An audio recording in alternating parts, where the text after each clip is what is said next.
ఇండియాలోనే #1 varicose veins hospital Avis vascular centre. నమస్తే రమగారు. నమస్తే జయ. రమగారు, మణిద్వీప వర్ణన అందరూ చేయొచ్చా?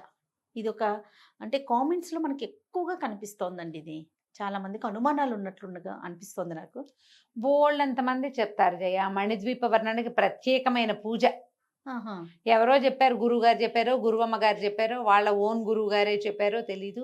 9 ఆవరణలు ఉంటాయి, నవావరణ ఉంటుంది. 9టికి 9 రంగుల పువ్వులు చేయాలని, 9 వారాలు చేయాలి, 9 మంది ముత్తైదులకు పెట్టాలి, 9 రకాల జాకెట్ పీసులు పెట్టాలి, 9 రంగుల గాజులు ఇవ్వాలి. చాలా ఉన్నాయమ్మా.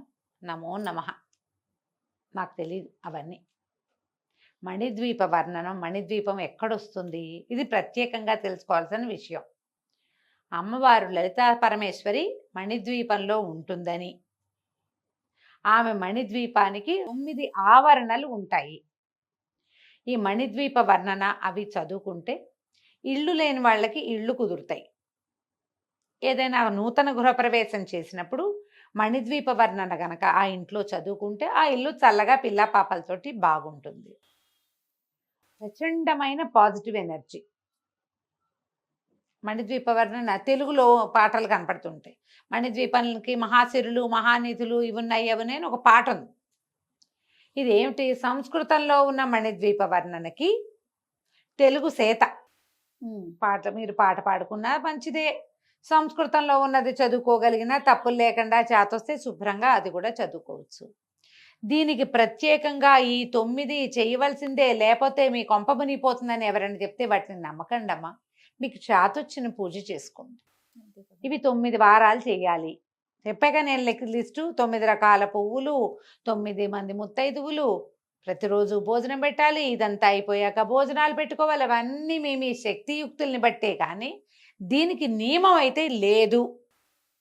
ఈ మణిద్వీప వర్ణన కూడా ఇటీవల కొంతకాలంగా బయటకు వచ్చింది. అంతకుముందు ఎవరికో తెలుసు. దానికి తెలుగు పాట కూడా ఇటీవలే, అంతకంటే 100-200 ఏళ్ళ నుంచి ఏం లేదు. సామూహికంగా మనం అందరూ కూర్చుని పారాయణలు చేసుకోవటాలు అవి ఎప్పుడు ఉన్నాయమ్మా? మన చిన్నప్పుడు ఉన్నాయా? లేవు. ఈ మధ్యకాలంలో మొదలైనవి.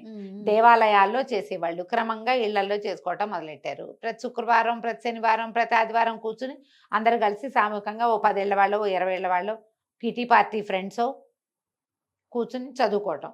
దేవాలయానికి వెళ్తే అక్కడ ఏదో పారాయణలు జరుగుతుంటే మనం కూడా వెళ్ళి అక్కడ కూర్చుని ఏదో చదువుకుంటాం. మనంతటా మనమే చదువుకోవచ్చు. మణిద్వీప వర్ణన చదివితే ఏంటంటే దాంట్లో ప్రత్యేకంగా శక్తులు, నిధులు, అక్కడ ఆ ఆవరణలో ఎవరెవరున్నారో వాళ్ళందరి పేర్లు చదువుకోవటం వల్ల వాళ్ళంతా మన రక్షణకి, మనకి ఆ పాజిటివ్ ఫోర్స్ లభిస్తుంది. మనం వెళ్ళాలి లలిత సహస్రనామం, విష్ణు సహస్రనామం, దేవి ఖడ్గమాల అవి చదువుకుంటాం. మణిద్వీపం కూడా అలాంటిదే. అట్లాగే మణిద్వీప వర్ణన కూడా చదువుకోవచ్చు. దేవి భాగవతంలో కనపడుతుంది. ఆసక్తి ఉన్న వాళ్ళు చక్కగా చేసుకోవచ్చు. సామూహికంగా కొంతమంది కలిసి చేసుకుంటాము అంటే సంస్కృతంలోది కనుక చేసుకోగలిగితే ఇంకా బాగుంటుంది. తెలుగులో కొంచెం సింపుల్గా చెప్పారు, ఓ చిన్న పాట, దాన్ని 9 సార్లు పాడుకుంటున్నారు చాలామంది. మా ఇంట్లో నాకు హెల్ప్ చేసే గౌరీ కూడా చేసింది. బోళ్ళు పువ్వులు తెచ్చేది. ఎందుకే ఇన్ని పువ్వులు తెచ్చావంటే, మన దీపావళి చేయాలి కదా మాటది. కథ ఏమిటి? కథ అన్న మాట ఏం లేదు, చేయగలిగితే చేస్తావు. నియమం అయితే అలా ఉందా రమగారు? అలా లేదమ్మా, అలా నియమం కూడా లేదు. అది ఎవరో పెద్దవాళ్ళు ప్లాన్ చేసి చెప్పారు అట్లా.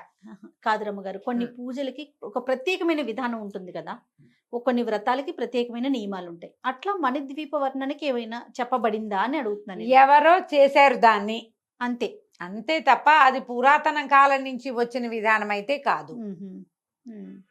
వేర్వేరు పువ్వులు అంటే చామంతులు 5 రంగులు వస్తాయి, 5 పువ్వులు పెడితే అవుతుందమ్మా? అమెండ్మెంట్సే కదా అవన్నీ.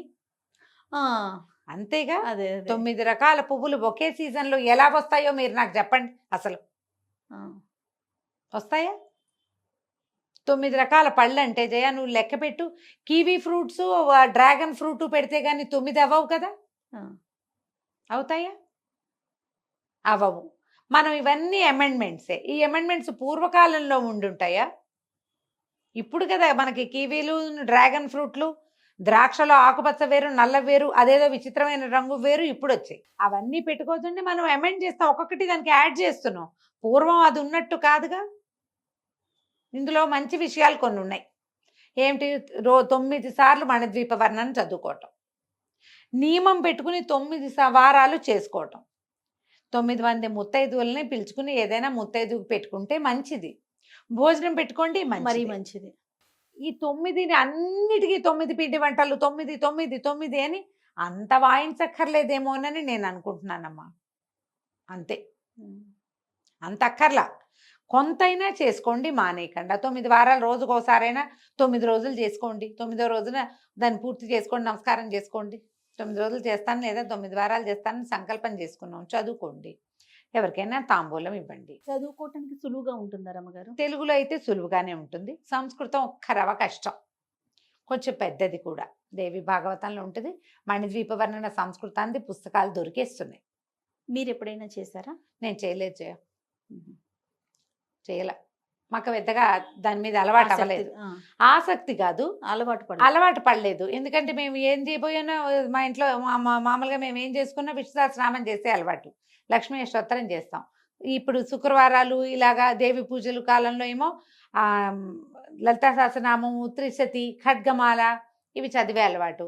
ఇప్పుడు సౌందర్య లహరి ఒకటి ప్రాక్టీస్లో ఉంది, అది కూడా చదువు. సమయం జాలద్దు.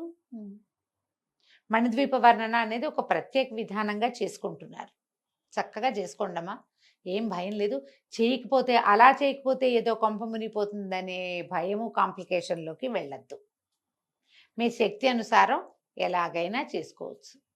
దాంట్లో నవావరణలు ఉన్నాయి కాబట్టి 9 అంకె ముఖ్యమైనదిగా చెప్పబడింది. ఎన్ని 9లు కుదిరితే అన్ని చేసుకోండి. ఏ 9 కుదరలేదు, చదువుకునే 9 అయినా ఫినిష్ చేయండి. ఇలా చేసుకోవచ్చు తప్పకుండా. అలాగే చేస్తేనే కుదురుతుంది, ఇలాంటి భావాల్లోకి వెళ్ళబోకండి. అంతే, చదువుకోవచ్చు. గృహప్రవేశం చేసినప్పుడు మన ఇంట్లో ఏదైనా కొత్త ఇంటి గృహప్రవేశం చేస్తాం లేదా అద్దెంట్లోకే వెళ్ళాం, అప్పుడు చదవండి. అప్పుడు ఆ ఇంటికి బలం వస్తుంది, వాస్తు దోషాలు పోతాయి, ఇంట్లో సుఖము శాంతి అవి ఉంటాయి. ఏదైనా నెగిటివ్ ఫోర్సెస్ ఉంటే ఇంట్లో అవి బయటికి వెళ్ళిపోతాయి. దాన్ని ఈ మణిద్వీప వర్ణన్ని ప్రధానంగా అందుకే చెప్తారు. మన అవకాశాన్ని బట్టి చేసుకోవచ్చు. ఇవన్నీ ఇటీవల కాలంలో వచ్చినవే. మన అవకాశాన్ని బట్టి ఎలా కుదిరితే అట్లా చేసుకోవచ్చు. నమస్తే. నమస్తే.